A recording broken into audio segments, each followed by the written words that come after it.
বাংলা টেলিভিশনের দুনিয়াতে খুব কম ধারাবাহিকই আছে যারা প্রথম থেকে নিজের স্লট দখল করেছে, আর শুভ বিবাহ তাদের অন্যতম।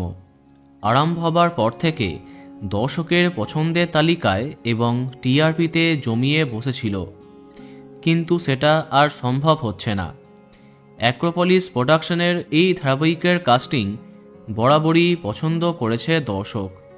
প্রধান চরিত্রে তেজ, সুধা সবার মন জয় করেছে, কিন্তু তারপরেও নতুনকে জায়গা দিতে সরে যেতে হচ্ছে এই ধারাবাহিককে।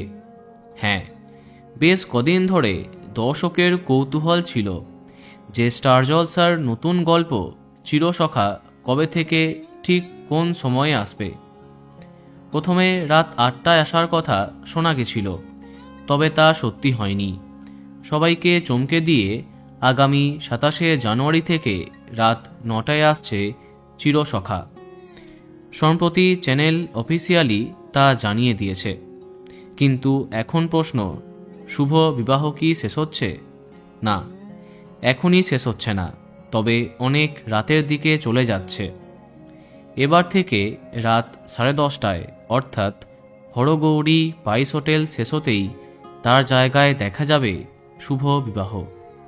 আর কর্তৃপক্ষের এমন সিদ্ধান্তে একদমই খুশি হতে পারেনি অনেক দর্শক, কেননা রাতের দিকে অনেকটাই কমে যাবে ধারাবাহিকের টিআরপি, ফলে অনিশ্চিত হতে পারে এই ধারাবাহিকের ভবিষ্যৎ। এখন দেখা যাক কি হয়। চ্যানেল কি তার সিদ্ধান্তে বদল আনে, নাকি ওই সময়তেই যাচ্ছে শুভ বিবাহ?